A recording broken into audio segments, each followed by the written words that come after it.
has been a decade since I first read Chulito by Charles Rice-Gonzalez. At the time, for me, it was like a kind of street lit, hood lit novel of like this gay teen that was coming into his sexuality and trying to tell his best friend, I like you, I have feelings for you, I want to date you kind of thing, but also dealing with the fact that like his friends on the block, his friends on the corner may not like that he's gay. This time I really understood that like it was a coming of age novel. It was like a celebration of queerness, of New York City. It also kind of celebrated like the neighborhoods that you are from when you are in the city. It also celebrated like Latino culture a little bit, not like extensively, but it kind of it celebrated the experience of being like Latino, Latina. This book, this second time around, was just so much deeper than the first time. Well, I mean, of course, it's gonna be deeper than the first time I read it, but and then it's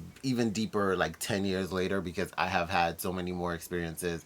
I've lived so much more, so I see this book differently than when I saw it before. I was just like, I was so glad to have like something that felt like hood lit, was like street lit, but it was also just like gay and youthful. It was a balance of that. It balanced a more down to earth, raw, gritty edge that is street lit and that is hood lit. And it does focus a lot on being in the hood, living in the hood, but it also went on a different end where it was like about queerness, about gayness, about like coming into yourself. I could picture so much of the story. I felt like the writing really allowed you to picture it. Everything in here just felt like a movie, and it felt like a really well done movie. I feel like that's what Charles Rice-Gonzalez was going for. He was going for like, you know, those kind of prestige movies. The ending, like I'm telling you, the ending, it was cinematic. That was so much of this book is cinematic. There were two scenes that were like dream sequences. Yeah, the first one, it was a very vivid sex dream kind of thing. If that was to ever be adapted, I was like, I would like to see how that plays out because that's wild.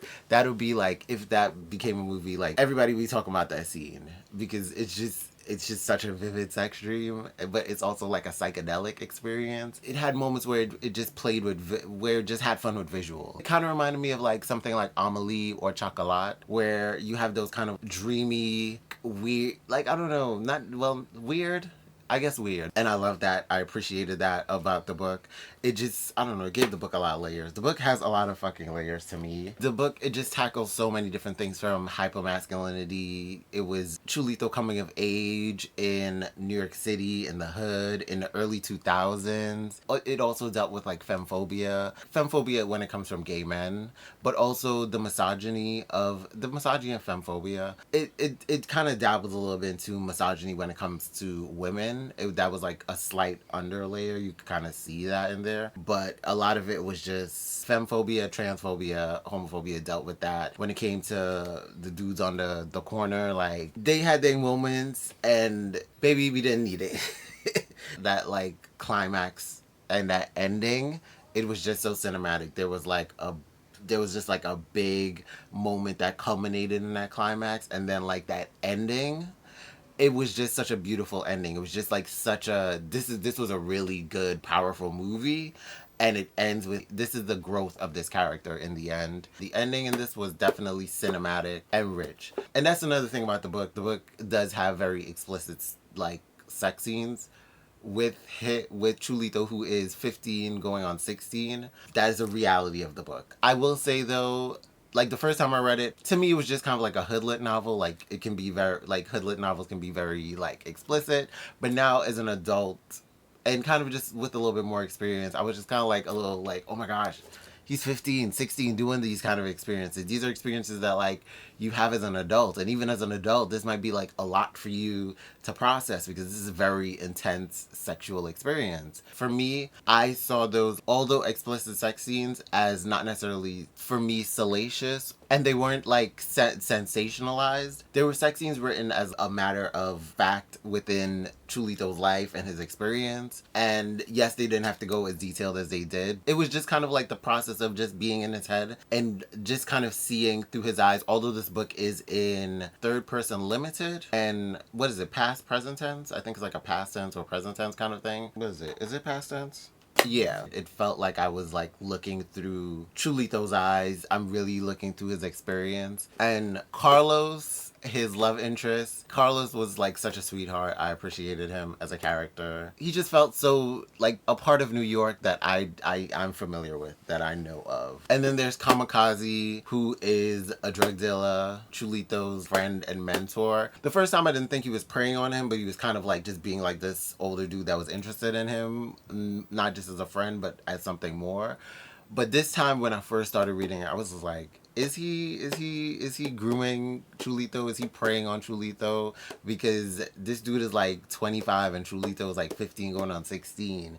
Like, what's going on? What are you doing? But like as the story progressed, it was just kind of like, you understand for the most part that Kamikaze wanted to be like a big brother, or he was like, he saw Chulito as his little brother, so he just wanted to be a big brother to Chulito and take care of him, make sure he had money in his pocket and stuff like that. And he eventually became like a really good friend to him. But I will say, being that he's a drug dealer and he roped Chulito into drug running, Kamikaze was still kind of like grooming Chulito into being a drug dealer. And that's just kind of how I felt about it. He was grooming him into the kind of masculinity and manhood that is not necessarily beneficial to men. Like, you're grooming him into something bad. You're not grooming him into something good. I kind of like Kamikaze in the end, and part of me still kind of feels like, from some of the descriptions of Kamikaze or how he was talked about, that there is a possibility that he might be DL as a character. Maybe he was grooming Chulito to be his boyfriend, well, like his next boyfriend, when Chulito is of legal age. I'm just saying.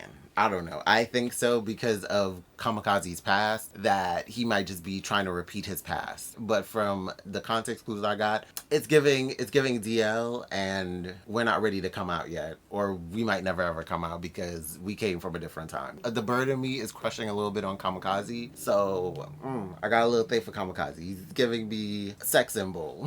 Like, he's a sex symbol in my head for me a little bit, okay? Also, in this book, there were kind of a few editing issues where there were like words that needed to be deleted that I think did not get deleted from the original manuscript. And there were times a word might be missing in a sentence that needed to be in a sentence. It needed a little bit more of a line editor, either a line editor or a copy editor. I'm not sure. And I may have needed a development. Would it have needed a developmental editor? Because some of the sentences I felt were a little clunky at times. They feel like they were a little too wordy. They might have just needed to be truncated a little bit more to just kind of like flow a little easier, flow a little bit better. But for the most part, none of that really took away from the story. Overall, Chulito was a fantastic book. This book honestly deserves awards and more recognition. This is Charles Rice-Gonzalez's only book that I know of. I think he works in dance in the Bronx. And I almost feel like this was, I mean, for most writers, like the books that they write,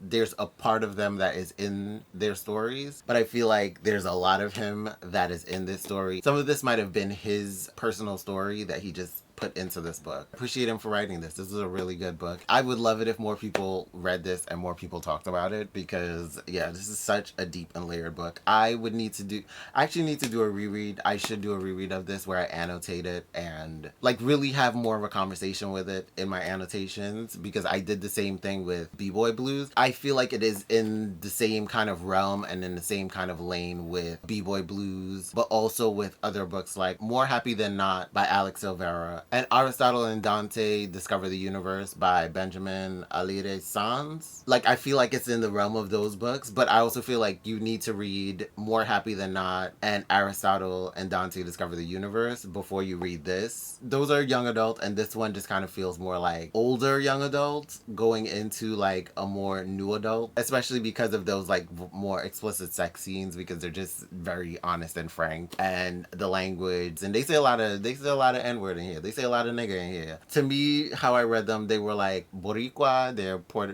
He's Puerto Rican. So to me, they were like Taino Puerto Rican. They weren't like Afro Puerto Rican to me, although they are described as like dark skin, like a kind of like milk chocolate, like chocolate milk kind of skin tone. I just kind of thought they were like Taino mixed Latino, Taino mixed Puerto Rican, then Afro Puerto Rican. I would love more people to read this and to see what other people have to say about it. Is such a fantastic fantastic book. If you've read it, definitely leave a comment. Tell me what you thought about it. Tell me if you're interested in picking it up. I would love to know your thoughts on it when you read it. Definitely like, comment, and subscribe. Thank you for spending your time with me, and I'm out this bitch like Fleek. Shout out to Peaches.